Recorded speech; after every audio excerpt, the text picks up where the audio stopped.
I don't know.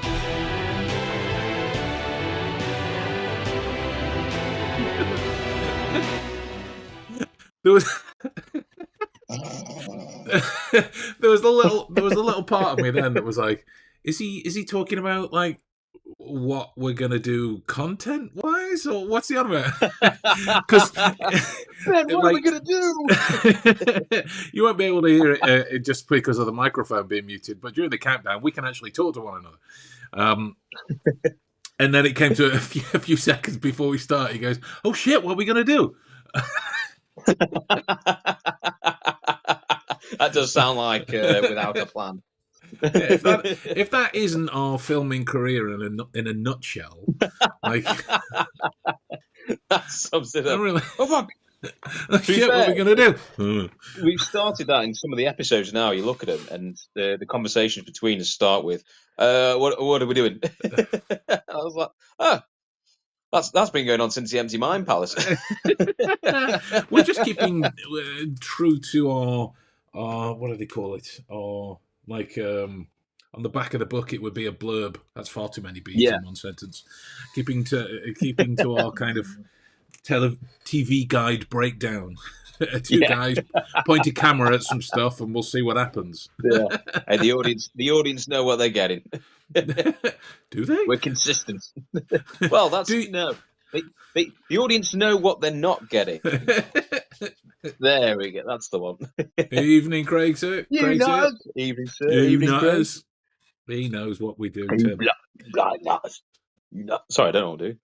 Seems to have had some sort of mini I breakdown. know, you asked earlier. Oh, dear. How are we? I'm good, mate. I'm good. I've noticed as well, I've got a fairly ominous-looking stain on my forearm. And the subject of today's podcast. It kind of looks like the fingerprints of a ghost. Oh shit! I mean, it's not. I'm not endorsing ghost touching. Who's been dragging you into the next world? Unhand me! Unhand me, you rapscallions! Ghoul, you bloody ghoul! But man. No, I think that's largely going to be our Christmas spirit. Have you started your Christmas shopping yet? Yeah, but to be fair, I'm kind of done. I think I am kind of done it. Yeah, done it. And this is the first for me. I was going to say that's Christmas not like you. No, every year this is the first year. Every year I'm never like this. This is the first year I'm like, I'm going to get some shit. I'm going to get some shit this time, but. Because of that, I will then leave off doing the last bits of it, and then the last bits will kick me in the arse when I realise shouldn't have left it. Shouldn't have got too cocky. Shouldn't have got too cocky. I've got one present, but it's for my Secret Santa. We've in one of the training groups I run, we're playing Secret Santa. And I found this app because we're all over the world. So I found this app where you can send out a list. Send out a link, and it's connected to a list of people, and you basically draw a Secret Santa name from it. It's like being actually there. So everyone's chosen a name, and we are going through. What I would say to be fairly dick moves to make it as much of a challenge. Let me again preface that by saying I'm expecting dick moves. Yeah. Nobody's engineered or asked for dickishness on that part, but I know the group by now, and they know me by now, so chances are there'll be a high degree of dick moves about it. And so exactly in our last session before Christmas, Craig's part of the group as well. In our last session before Christmas, we're gonna all get together, get our Secret Santa gifts if they've arrived on time, obviously, with being the American Postal Service and the British Postal Service, which is Of course. awful. Yeah. um, That'll be a So, challenge within itself. Right. That will be We're part very two. interested to see how That'll that be turns part out. two of the puzzle. Try and find the actual present. That was one of the things I genuinely thought about doing, and just to qualify, Craig, if you pass this information on, or if anybody else from the group is listening, I didn't do this, but I did think about doing this. But I was like, no, that's that's too much of a dick move. I was going to get an AirTag, so you know, like the Apple AirTags, put it in a box, and just leave it somewhere in the country. or like, that's a good game. That is, there's right? In that. or like, because there are some Americans in, I made some inquiries to see if I could post it over there, and some other American friends that weren't in the group, they could go and hide it somewhere in America for me. Yeah. But then the way this could backfire, though, is when you see on ITV News a team of fucking SWAT surrounding a box in a wood somewhere. What's in the box? What's in the box? Morgan Freeman standing nearby. Well, the worst thing is, it wouldn't even be Gwyneth Paltrow's head; it'd be one of her candles. Oh, it's even worse. It's Goop merchandise. What is that smell? Whoa. So anyway, I didn't do that. That was too much. And to be honest, I didn't want to spend the 50 quid on an AirTag just to send it off to another country or something like that. Financially elaborate. Yeah, well, that's it. If I had 50 quid to spare, I would totally do it. Yeah. But having 50 quid to spare in the UK at the minute is like, I don't know. I was trying to think of something really rare. A politician that tells the truth.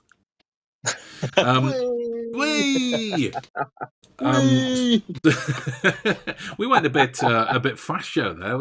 It was in Milk Brilliant. That guy always wore his hat up here like that. In Milk Brilliant. Anyway, so ladies and germs and gentle folks and Craig, come what? I'm sorry, Craig. I just looked at your name then, mate, and I thought I'd drop the extra comical tone over the top. We're looking at memory today, and it's not like we haven't looked at that before. Oh no, we can't forget this. My love. Oh no, my love. Did you just feed Lexi? Yeah. Oh, she's eaten twice then.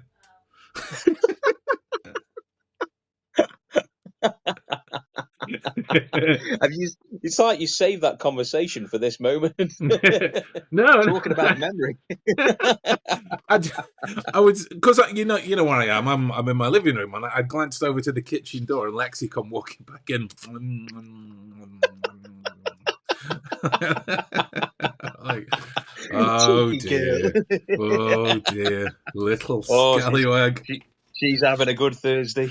Oh, well, she's not. She's not really. After I've done here, I'm getting her on the treadmill.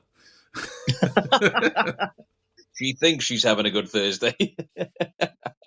Absolutely and positively. Oh, fantastic. Anyway, so we're looking at memory, specifically that of the Mind Palace, something that we have discussed many times over the course of our podcasting. To be fair, as well, mate, it's gone past another year of us doing the podcast now. You know, shit, yeah, it has, hasn't it? Another year. Year. Yeah, starting to roll by altogether too quickly. We need to throw up the photos when we first started. I want to see my hairline disappear. Yeah, travel away from me. I wish I had a hairline that would vanish. Mine fucking left ages ago. I don't know what that was about. It was a Mexican wave of hair vanishing, that was. Hey, things come full circle, so it'll come back up again. Don't worry about it. Oh, don't worry. It's already made its way down my back, mate. Don't worry about that. But yeah, so we're looking at mind palaces, specifically the lore that surrounds them. Yeah. So let's start by, you know, what they are and how they work, right? Yeah. Would you ever create one? If it was necessary for me to do so, depending on obviously, like, more than likely, it have to be a job thing. I think for me, Yeah, if it's yeah. something where there was a massive influx of information coming in, that it was, I knew I was definitely going to forget because I know what my brain's like, then that would surely be a route I would think about going down. Mm. 100%. One of the best ways to do it, isn't it? I would It, say ma- yes, but clearly I'm biased. it merges the idea of, for me, imagination and memory. So it's not just list making. Makes it a bit kind of funner in my head. That would be Yeah. rather than just, you know, I think that would be the only way for me to sort of remember things. Really, I cannot remember any list. It has to be related to something in some way, in some form. I mean, that's the Yeah, nature of information, right? It's all yeah, related to something. It's just whether it relates to you in a way that is particular enough that it stands out to you. yeah, Really, and don't be wrong, we're being quite semantic about that particular practice. You know, we're not going to get into a literature discussion around the treatises of, is it treatises or treatisi? Either way, whatever the plural of Trudeau. treatise is, Trudeau. of Trudeau. Yes. Trudeau. No, we won't get into that territory. He's a failing Prime Minister of Canada. Ew. But he is very handsome. He's got a hairline. I hate him. Scumbag. I'm fine. How many tangents within a conversational moment do you think we go on? What a better question? What mind palace could contain all of these tangents? Bringing us back. I like There we it. go. There we go. There we go. It's like the Bill Bailey one line. I googled tangents and I was off.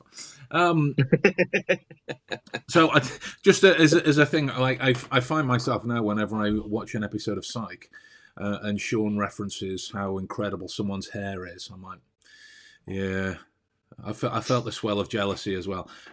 Anyway, I was coming back to what kind of job do you think would be pertinent? You know, a requirement for a memory palace, a mind palace, and you don't have to give me like, you know, a specific job title, but it might be an area of the way of doing things. What kind of world would you say? Potentially managerial roles, something where you're dealing or liaisoning with a lot of people, doing a lot of things, where you need to be a lot of places, and dealing with a lot of dates and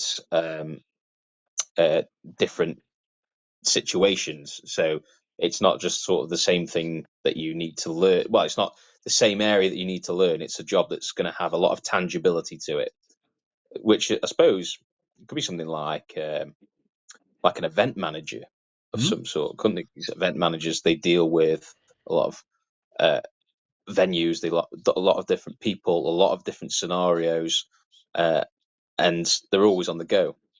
I suppose you could say that for a great deal of jobs, but I think that's one of those where, you know, I'm looking for a role that reaches out into different avenues, because I suppose in a way that's what a mind palace would benefit, isn't it? Everything's, from what I know of a mind palace. Tell me if I'm wrong, but you categorize things, in orders, or different orders, in ways that you can understand. And if it's going to be different categories, I imagine there's going to be different roles within that job that you need to sort of,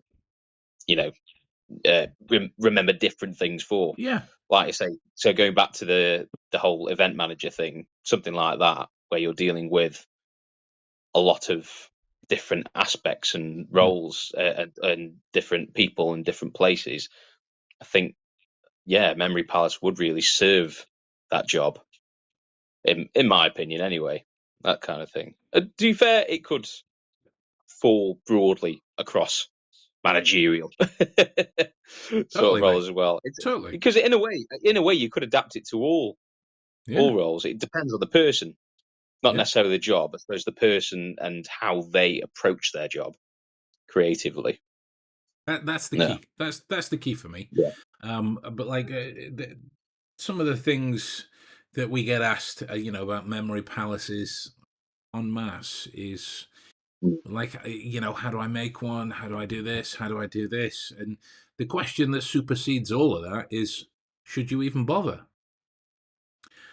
Mm. Right? It's a valid question because That's the it's thing as well. Because as you've said, it's because they are difficult. It's not just something you can. yeah. Like, oh, I've imagined you need a place and you need And some now I've got things a in the memory place. palace. But yeah, yeah. It's not like whether you would and whether you can, but of course you can with the right amount of training and whatnot. Mm. And I suppose that is a good question in what you're saying, because Yeah. I suppose what does the can entail? What are you willing to put into it for that reason? I suppose a passion has to follow behind it, doesn't it? 100%, I suppose, mate. yeah. I would say I've changed my answer now about the job thing. A job with a severe amount of passion behind it, because I think that would motivate you to make something like a memory palace. That would be if it was just a job that you like, you pay the bills. Mm. I've just got to.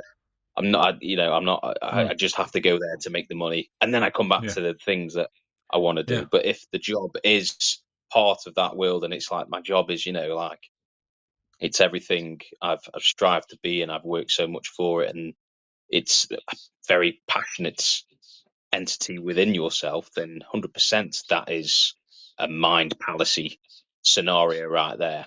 That is a 100%, brilliant mate. way to adapt it to it. Yeah. It's a little like us in our old jobs. We were only there for the money. Let's be fair.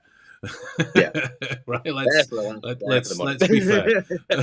That is what it was. But like when we went round to talk to SL about epilepsy, I was talking to him about like the kind of obscure sides, because he was trying to be a twat about some of the things. So I was like, okay, let's dance, MFer, let's do it. And so I started talking to him about the nichest part of epilepsy that I had stored, and like it's since then I've added to it, and the total is maybe, I don't know, like an A5 page worth of information. So it's really not that much. Yeah. Wow. And I was speaking to him about the interpretations of abdominal epilepsy. He was like, "Well, that's not a thing. That doesn't exist." I'm like, "Does." He was like, "No, it doesn't." I'm like, "Does." Yeah. And we kind of went into this back and forth thing of it doesn't, it can't, and this. I'm like, my answers each time was does. and it got to it where I went, Google it. And it went like this.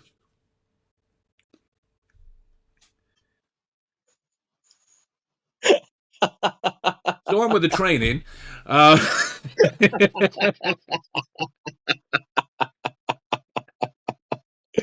Fucking brilliant. So right. That's why it's good to have a memory palace to shake dicks like them up. But yeah, no, it comes back to it, mate. You're absolutely right. Right, in terms of the creation of one. When let's backtrack a step further. When we're talking about memory palaces here, for those who are listening and or watching right now, I've seen the comments have just increased as well, with a lot of smiley faces, and I can't help but think that that's a lag here in the update of these somewhere. So we'll come to the comments in a second. But we, for the purposes of our discussions about memory palaces, have kind of changed the definition a little bit, because the traditional memory palace is akin to using the method of loci. It is a journey. It is a small, self-contained wandering around a particular place that houses information for yourself. When I'm when that was a Freudian slip. When we're referring to a palace here, what we mean is the housing unit for many palaces, the housing unit for many journeys, the housing unit for many Roman rooms or things that you could do that way. So the first thing that you really want to consider is why you even want one, right? Yeah. Because if what you want one for is because you really like the Sherlock shows and you think it would be cool to have a better memory, I mean that's a great position to start. But in terms of developing a fully fledged, multi-roomed palace, probably not the best course of action to start if that's how, let's face it, minimalistic your requirements are. Yeah. Fine tune it, house it, and whatnot. If it is that, you want to 2 secs, mate. If it is that you want to, I don't know. What's a really complicated degree, like a law degree? If you need to remember citations and previous laws that have passed and how it changed and who changed it and when it was changed and all the different all this kind of thing. A memory palace might be more beneficial for you. But the important thing to address in the initial stages that will help with how you sort it out and how much time you spend in the creation of it is why? Why do you even want one? What were you going to say? I was just going to say, I don't know, it makes me think about if you got a really fancy, incredibly expensive bookcase, display case of some kind, and then you put the TV remote in there and nothing else, just so you remembered where the TV remote was, and you didn't put some books in or some cool stuff to put on display, something fancy or something like that. It's just, I suppose in a way it's kind of like don't waste the time making one. Not that it is a waste to do it on something that, if you're passionate about it, I don't mean waste as in like compared to other things. No, it's a waste. I get it. In comparison to how you feel about the things you're putting in there. Like you say, the idea of the Mind Palace isn't the end goal. Isn't the Mind Palace the idea of the Mind Palace itself? It's the stuff you're storing in it. That's what it's about. Not just Mind Palace. Yeah, exactly. You go, I've got a Mind Palace. So? Because then you could have done something really productive with that. If you were good enough to create a Mind Palace, then that could have been put to something really, really good. So if you're not going to use it for anything, right? I mean, how's the conversation going to go? I've got a Mind Palace. Okay, cool. Prove it. Yeah, exactly. But I've got a Mind Palace, but it's empty.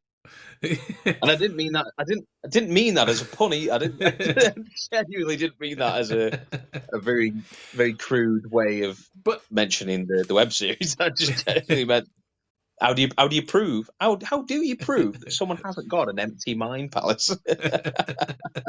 Well, you can get an empty Mind Palace within seconds. Just got another Mind Palace. It is empty at the minute. Wait. Just got another Mind Palace. Yeah, it is empty again at the minute. Mate, stop all this. I'd sell this idea, but just don't tell people that you're going to give them an empty Mind Palace. Mate, I was in a class the other day, and we were talking about fallacies of critical thinking. Whether they are quantitative, syllogistic, and all the rest of it in that particular way. Yeah. And I found an advert online. Right. I purposely didn't add it to the recording of the class just in case it ever leaked out and there were legal things in place. But in terms of some of the language that was used, it was like this person has taught all of these companies and all of these thousands and millions of people and all of these legal people and all of these law people and all of these security people, then goes on maybe 10 seconds or so later, you're gonna learn something that 99% of the population don't know. So I'm like, Well, you've taught all these people, and 99% of the population don't know it. Which is it? Because it can't be both. Haven't done very well. Yeah, who are all these people in a broad term? And one of the other guys in the class made another good point as well, and this might be our collective tism showing. In that if you took in that if you took 1% of the world's population, that like I don't know what the world's population is, but like it's still millions of people at 1%, and what you've just said before doesn't equate to millions of people in a particular way. So which is it? Because it can't be both. You know, and it sounds like a tangent again, but it's part and parcel of why you need to properly think about the creation of a mind palace before. It's just not something that you can go into. It's not something that you can go into flippantly. You know, I've got a mind palace. Cool. I've got a girlfriend and more friends than you. You know, it's one cannot have one without the other. You know. Let's just take a brief note to have a look at the comments, because I mentioned it before. I don't know what's happening with my voice. I'm going all like I eat cigars for a living or something. Part 2 of the podcast. Yeah, it must be a lag, because it's updated from Craig saying the dickery knows no limits, in which that is true. That sounds like a t-shirt. Yeah. But good evening for who can solve a Rubik's Cube blindfolded from memory. Blindfolded from memory. Do you mean good evening because you can solve a Rubik's Cube blindfolded from memory? I want a bit of explanation on that one, board, if you would, sir. Good evening to that one first before the Rubik's Cube. Good evening to Robert. Robert investigates. I started carrying notebooks to writing things down to double check if I remembered correctly. You know, you can absolutely go that far. I genuinely read that as I started crying notebooks. So I was like, wow. You have a lot of information inside you to actually it burst in notebook form from your eyes. Crying notebooks. Shit, hell. There's paper. I swear that's like that's going to be a was it Bing Bong in Inside Out that cried candy, that cried sweets. Yeah. Yeah. Whether that's going to be the new imaginary friend in Inside Out too. But yeah, notebooks are an important part of Memory Palace creation. These aren't things that you rather, let's step into personal opinion. These aren't things that you should create purely cerebrally. You know, and oh, here we go. No, there's a confirmation. No, I meant for you. If I remember correctly, you did it in one of your lives. I did. I did do a Rubik's Cube. The hat key. Oh, nice. Hello. Have a nice stream. Well, thank you very much. Oh, thank you. You have a nice day, morning, afternoon, evening. Place. Yes. Yeah. Whatever time it is, wherever you are, enjoy it, and whatever you're doing. Stream nicely into that river. Yes. Just make sure that there are people downstream washing their hands, because that would be hilarious. Anyway, what we're saying... What a dark charity advert that would be for water. I know, can you imagine? Comic relief. The notion of a mind palace is such that it creates the impression that it is a building that lives up here. But if you're going to be able to manipulate the foundations and the structure and all of this kind of thing, it helps in the earlier stages if you can... if you can make notes, if you can, decide what part of your information is going to go where, and how it's going to be changed by one thing over time, and when you add that, you can make notes and drawings and all sorts of things that go on. It's Go on, mate. You sound like you're going to say something. I was going to say, like, not to sound like an old fuddy duddy that's telling someone who wants to buy a puppy to you got to remember to feed it and look after it. But at the same time, You do. with a mind palace, there comes maintenance as well. It's sort of you've got to keep it fresh. You've got to look after it. Essentially, it's not just about making the mind palace. How are you going to sustain it? How are you going to make sure that you keep it, that information relevant and tucked away and remain tucked away? I wonder because I always wonder when you hear people talk about creating a mind palace that have been inspired from the Sherlock shows that want to do it because of the spectacle idea. Is it in their heads like I create this mind palace with these things in? Do they think it's self-sustaining? Like it just like once you've made it, it's made. That's it. But it makes me wonder: do a lot of those people, if there are those people, think about the long term? You put all that effort into making it. Have you thought about how you're going to continue keeping it up to date and fresh? Like I say, is that something that people do you think overlook sometimes? Do you think maybe they don't think about the long term effect of a mind palace and the importance of that? If I'm basing it on the people that ask me, then yeah, I think they don't think about that completely.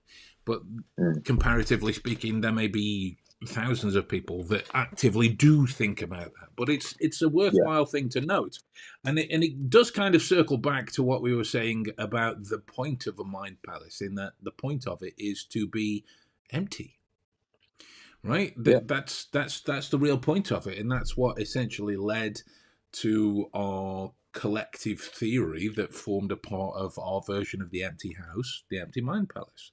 Link in bio. Way, I'm a douche. I always feel like a little bit of bile pop up in my chest whenever I say something that's far too 21st century.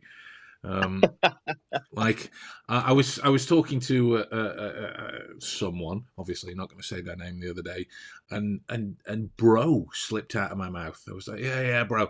Oh, Hey, bro. Oh no, that's gross. Oh, mate. I'll be in there. Anyway, did it follow a fist bump? No, well, it was a Zoom call, and I was in my head. It was like I was trying to be a reciprocal on a communication basis, but it just felt wrong. It was it was like I just. You put your shoe into your mouth when you make a kind of verbal faux pas. It was like I'd thrown up a shoe and then gone, "What should we do with this?" It would just had no place being said. But yeah, it's gross. I always catch them too late. The bro thing. I always when someone says that, I miss it. Take a beat and then realize, oh shit, yeah, bro. And by then, it just sounds forced, too posh, and a bit awkward. Bro. Yeah, I always feel like Marlon from Finding Nemo trying to talk to Crush in that scenario. That's how I feel, because I don't know what to do in that. I'm like, I'm so not cool, and I just can't pull that off. But the empty mind palace stuff. Yeah. If you look at essentially what a mind palace would be, regardless of the kind of palace that you're using, whether it be the small one or the massive one, whatever. The point of it is to house information for temporary use, for you to have information that connects to some particular subject that you can use that fulfills a requirement. And the more that you use that information, the more and I'm being again kind of semantic with the specific points of memory consolidation and the journey from short term to long term and all this kind of thing. But the more you use that information, it stops becoming anything that you have to memorize and store in a palace, and then it starts becoming information that you just know. Right? It just becomes information that you know. Like if we look at How can I analogize our last job? If we worked on a hospital ward, Yeah. right, and there were the same patients on the hospital ward the whole time, Mm. through merely interacting and being there, we would learn about, you know, their family and their medication list and their medication history and their you know, their diagnoses and whether they're nil by mouth and all of this other kind of stuff, just through being there. That's Yeah. the nature of using the information. So the point of a memory palace is to keep it as empty as you possibly can, and that's how you know that the information that you're using is valued and relating to whatever it is that your vocation is. It kind of spawned from the original, you know, Arthur Conan Doyle Sherlock Holmes quote, and that a man's brain originally is like an empty attic, and he would fill it with such lumber that he requires. I'm only going to put the right kind of wood in there. I'm going to take out the stuff that I don't need anymore. Cheeky kawanky tanker. Um, just as a side note, I've been having such a fun time today listening to some lady on TikTok who has Tourette's, and her account is primarily to raise awareness of Tourette's, but she can't not Brilliant. know It's brilliant. how funny some of the shit is that she says. She can't not know that. It is genius. I mean, It's what they brilliant. when you have that, when people like they just so like from. I know that it's one of these bit taboo. I know you shouldn't laugh, but there are people that put videos of themselves out because the stuff that they come out is just so astounding. The depths that they go to randomly pull out this thing and just say it in a genius way. You're like, fucking hell, how can I not laugh? I mean, it's just funny. It's like they've got their own personal Steve Stifler inside. You know, Steve Stifler from American Pie would just call you like I don't know, a Yeah, dick shoe. He just put two yeah, words together and it would kind of work.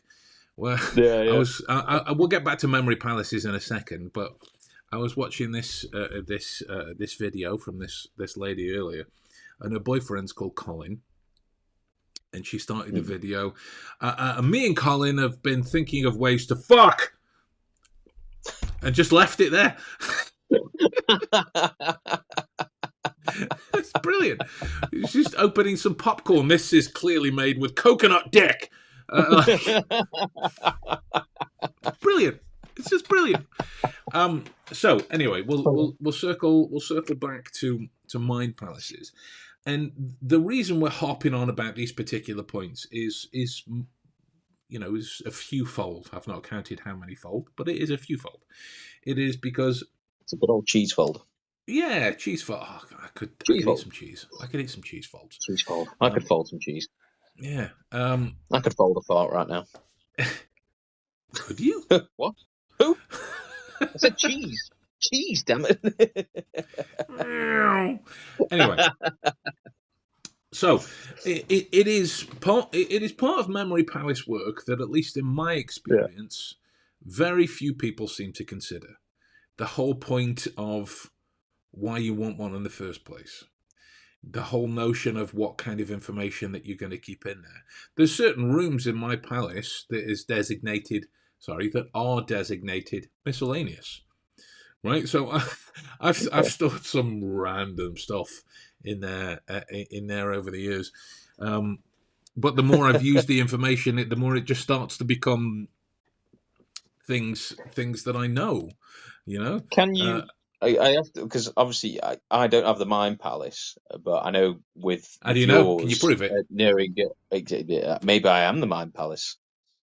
He's got me in miscellaneous. You've got to let me out. That's what the drawer looks like. It looks like Under the Stairs, and this is the other one with the velvet background. But like, I wonder if can you take stuff out of one drawer and pop it in another? Does it have a knock-on effect to the rest of the Mind Palace if you change things around?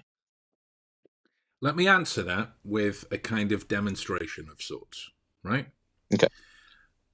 The room that you're in, is it your bedroom or a spare room of some description? Bedroom. Bedroom, right? So I presume in your room there'll be wardrobes and drawers and, things that you could put stuff in, basically, whether the drawer be in the bed or a bedside drawer or a cabinet or whatever. I don't spend a lot of time hanging around your bedroom, so I don't actually know.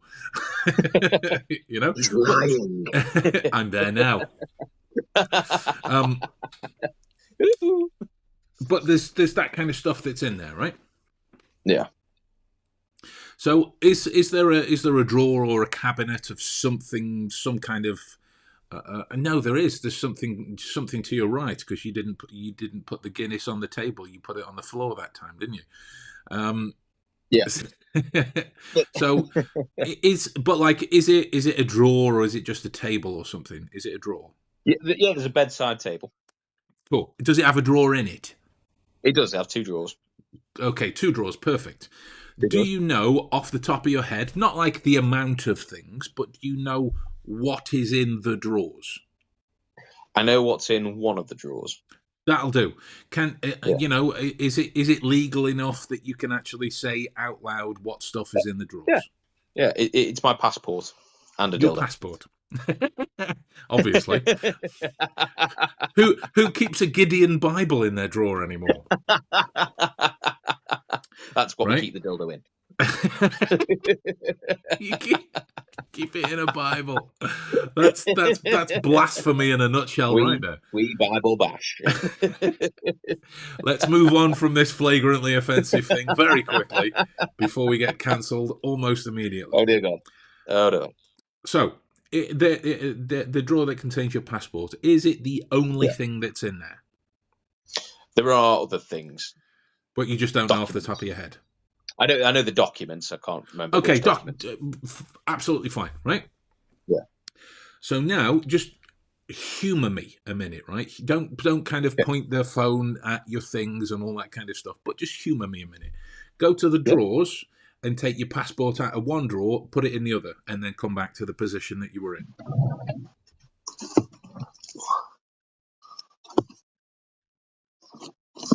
Oh, you'll never guess what.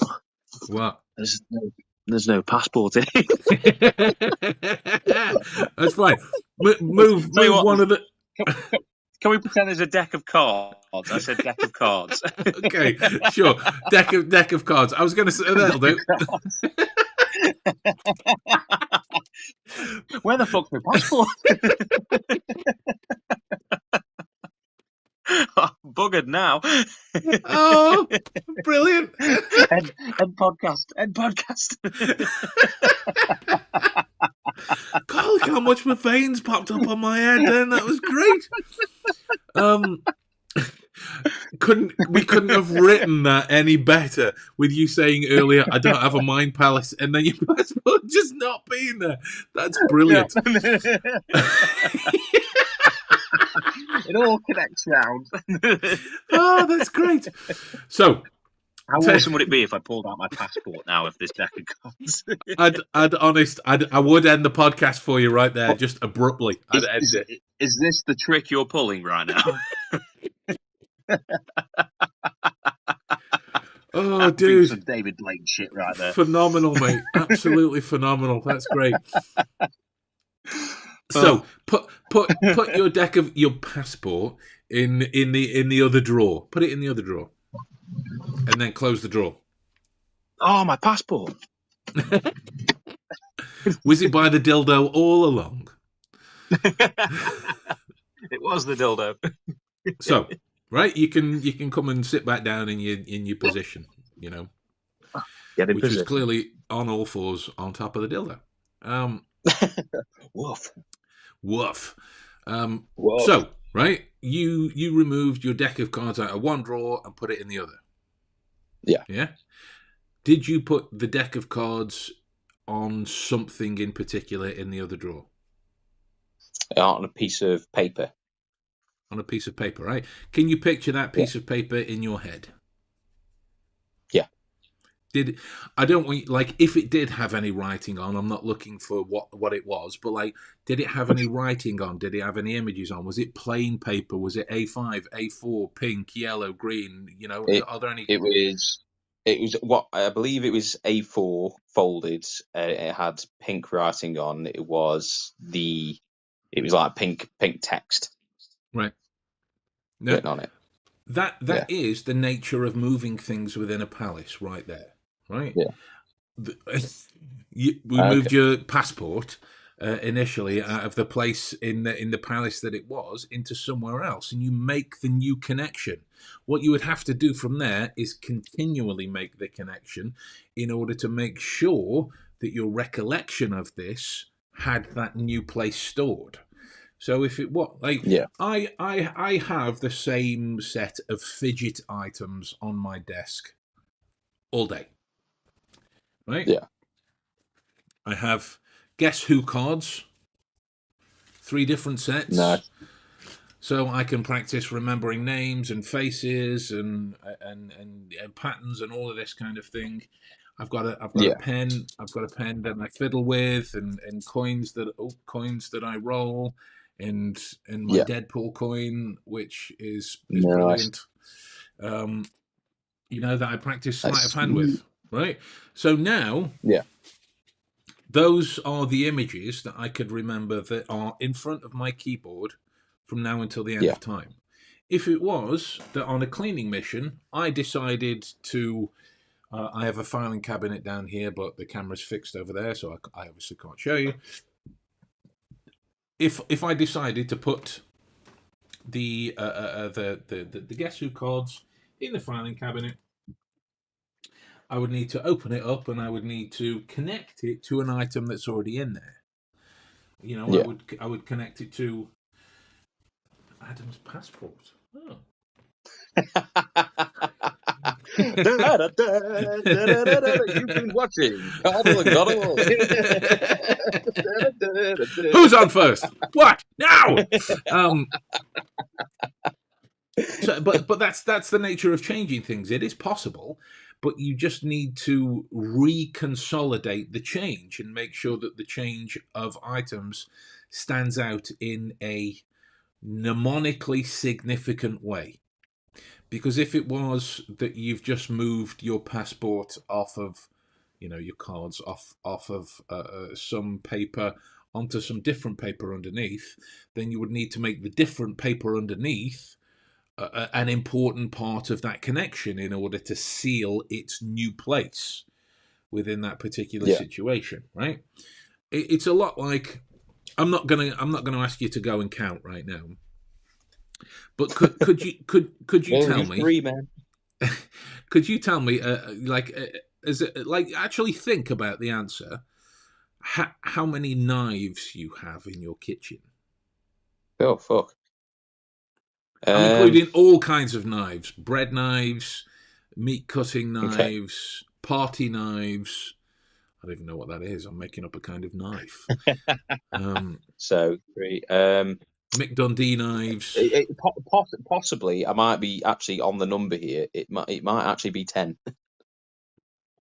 Right, and that's all the knives. Thing. Yeah. Knives is my go-to analogy for proving this point. But I would argue that at no point, at least not to my recollection, but at no point through us knowing one another, I've gone, Adam, how many knives are in your kitchen? And you've gone, do you know what? I don't know. I'll go and count. Right? It's not something that's ever happened unless it's been, you know, some kind of far too drunken situation where we've gone, let's pretend we're Rain Man. Which isn't out of the remit of possibility. It's just what it is. He does it about 3 pints in and harms me if I don't go and count them. Yeah, but the irony is I harm him with a fork. That's the punishment. That's it. And it's what Adam now calls his dildo. No. I'm very this happy today, aren't I? I keep doing that a lot. Although everything we're saying is somehow all connecting round with the draw in some form or other. That the nature of mnemonic information the nature of mnemonic information is such that the kind of weirder, naughtier, angrier, sexier, grosser, the easier it is to remember. But my point isn't There's saying. nothing sexy and gross to my drawer. Let me make the actual point before we continue down with the gross metaphors. Yeah. At no point in your life of buying your cutlery for your kitchen have you gone, you go there, 1, 2, 3, you go there, right? You've gone through, Yeah. however quickly in your head, a series of related memories to you being in the kitchen, using knives or Yeah. or, or cooking or, Yeah. or washing the dish, whatever it is, putting them away, and made some connection to that. So this kind of building block level for detail is something that just requires repeated exposure. Now, if has the cutlery drawer always been the same drawer in your house? Yeah. Okay, so let's say, for example, for whatever reason, I don't know, you get a new kitchen, and you have to move your cutlery drawer for whatever made-up reason that is. Your behaviors might still go to where the drawer was, and you go, no, it's over here now. So you just need to do that enough times so that you learn this is where the new cutlery place is, over here, and the changing happens accordingly. This is why note taking, when you're creating a memory palace from the foundations up, is so important, because there may be, however well crafted a mnemonic link is, there may be a moment where, because we are human, we just go, why is Hitler here? Why? What does he even mean in this scenario? In the drawer? Why is Hitler in the drawer? What are you doing, Hitler? What? And just to qualify, I picked on him because he is my image for the Ace of Hearts from remembering playing cards. Nice. And I just thought it would be a funny thing to say. Let me tell you, Jason Statham has done a lot of weird things with Adolf Hitler in my head with remembering decks of cards over the years. Let me tell you. It probably made for a better Expendables film than the fourth one. God, that was a steaming pile of terrible, wasn't it? Didn't happen. It didn't need to occur. I feel the same way about everything from Home Alone 3 onwards. But Home Alone. Oh, don't! That sounds like a porn parody, and not a kids film. But it's a kids film. Yeah. Watch with an adult. Exactly. What are we saying about a memory palace and how to create it Sherlockian style? Right. There are people. Like I've got written works on the topic. Métivier's done it. Loads of people have written about the kind of extolling the virtues of memory palace developments in all its form over the centuries. We could go back to the Cistercian monks and how they stored long lists of numbers in symbols and these types of things. And that's from centuries ago. We could go back 40,000 years into all these, memory techniques have been written about for a while. But one of the things that doesn't really get spoken about enough, in my opinion, and it is just an opinion, so take it with whatever wheelbarrow-sized full of salt that you want to take it with. Understanding why you are using the memory techniques in the first place is arguably the most important thing, because that tells you which kind of technique that you're going to use. The notion of note-taking, where you think, well, I shouldn't have to take notes if these memory techniques are so... Blah, blah, blah, blah. These are a companion for the development of a grander memory palace. Do you think an architect simply just goes, no, put that 21-story pillar over there and those several thousand windows over? No, they have blueprints. They have revisions and whatnot to make sure that everything goes in place properly the first time, the right time. And we are essentially creating a building in our heads. We're just filling it full of just random pictures. Let's face it, that's essentially what we're doing. Yeah. Like, I saw an interesting Mad. an interesting analogy for what reading is the other day. It is that you are staring at lots of pieces of chopped up tree and hallucinating for hours on end.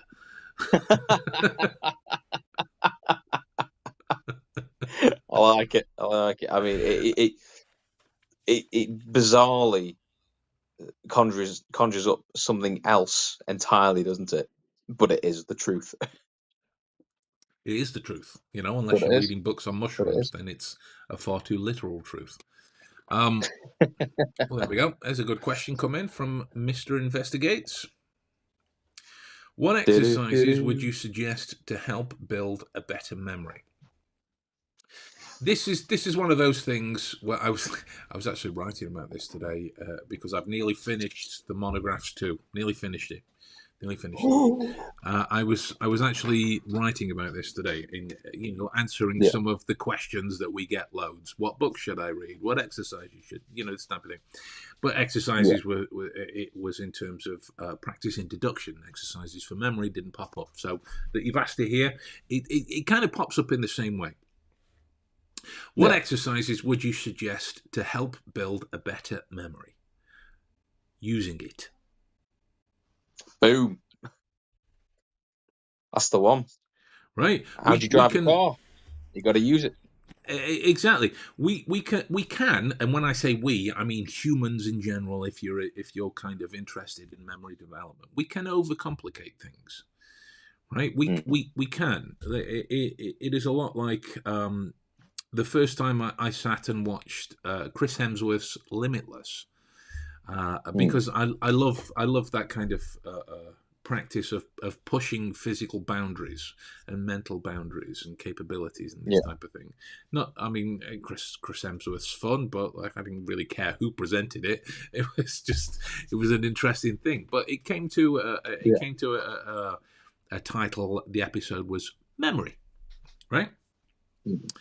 And in my head, I'm automatically expecting they're going to get him to go to a memory competition or learn these memory techniques or this or this or this or whatever it is. All of these kind of overcomplicated scenarios I'd thought of in my head that might make for good TV. The reality of it was they just drove him out somewhere into a jungle and said, find your own way back. Survive. Basically, a Chris Hemsworth film. Right, but that's what it is. Like if you think about it, like when was the last time? And you don't have to give me a date, just whether it was recently or not. You drove to somewhere in Stoke that you didn't really know or you weren't that familiar with. I can't really think of one. Okay, well, I've got one, right? I've got one. Yeah. Just as a side note, like when we did the first episode of The Deductionist, I went through memorizing Stoke-on-Trent in order to do the hole in the boot thing. But now, if there's anywhere new that I have to go outside of Stoke-on-Trent, I'll just bang it in the sat nav. Just bang it in the sat nav, and away we go. Yeah. If I'm going home afterwards, in theory, I should just be able to drive back home because I would just go back the way I came. Yeah. Right? That's using your memory, right? That's using your engagement, your connection to information. How about if you're watching a film? Right? Let's recall major plot points to the film in order. Yeah, of course. Yeah, so you can relate it back later on down the line. Exactly. Yeah. One of the things that I always do whenever we all doom scroll. I don't care who you are. We all do it. Some to the degree changes over others, but we all doom scroll. Yeah. If you catch yourself doing it, stop and go, all right, fair enough. What was the last 5 things I've just watched?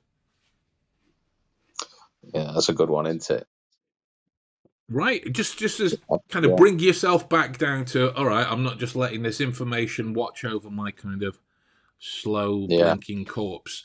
I'm engaging with it, and that's really the nature of what it is to have a better memory. It is to engage with information. Yeah, exactly. I think that's a good one to look at, whether or not that, to know if you are doom scrolling, if you can do that. That's a good sort of way to deter yourself from doing it. Then, really, isn't it? The Bake Off show is very popular in the UK. Yeah. I mean, globally, Ryan Reynolds has been there. But globally, right? I don't really. Let me preface this by saying I don't mind it, but it's not like oh god, I've got to watch Bake Off like some people get to, right? Yeah. It's I mean, it's enjoyable, it's fun, Noel Fielding's fun, and all the rest of it. But you might get to a show like that which has incremental stages built into it and go, okay, what was the first cake that was built? Who went up first? Yeah. I've just read a chapter of a book. What was the chapter communicating? I've just sat next to how many people on the book. Actively using your memory. That's the best course of action for developing a better one. Because when people get too far into techniques, much like you said earlier, mate, there seems to be this kind of opinion that I don't need to really do it. The technique will do it for me. And that's true. That's true a little bit, but you for the majority, you have to engage in the information for the technique to be able to hold the rest of the information for you. Yeah, 100%. I think that's the thing. To go back to, like, obviously, like, at the beginning, as you said, like, why would you want to create the Mind Palace? Well, you must want to engage with something. You must want it because you want to use it, not because you want it for it. You want to use it. That'd be a good thing to sort of think about if you're going to do one. Right? Do you want to use it? Do you want to use it? Do you want to engage with the information that's in there? Is the information that's being kept in there interesting enough to keep you engaged with it? Otherwise, like you say, it's just going to fall to the side. We're starting to sound like Keira Knightley in Pirates of the Caribbean now. You're going to want it. So yeah, that's all we're going to say on Memory Palaces for now. In the meantime, get building, right? Have some fun with it. If it is that it is something that you, Gary needs no help with that, mate. He already buys enough. What's he on now? So yeah, I think the last thing he bought was some version of a car. I forget the car. It was like an old English sports car, but it was a Lego version of a sports car. Oh, this is like next level Lego. Oh god, yeah. Like he doesn't do that shit by halves, mate. No, not at all. But that right there could be the analogy for Memory Palaces in a nutshell. I'm not a Lego collector, Lego builder, whatever, but I have a connection to my friend who has a connection towards Lego. So I remember his interests. I remember the kind of thing not the specific make, model and all this kind of thing, because my interest wasn't there for that. My interest was in his interest in that. I like that he likes it. I think that's cool. Right, it gives us things to talk about. It gives us, stories to tell, analogies to build, blah blah blah, all this kind of thing. So, build a memory palace if you want to build a memory palace, because it's fun, and my God, will it make your life easier? But the active thing about it is you need to use it. It is a use it or lose it kind of scenario, and. With that in mind, we are going to love you and leave you. A lot like Adam's passport. Love you. You find that fucker. Bye, guys. It was in miscellaneous.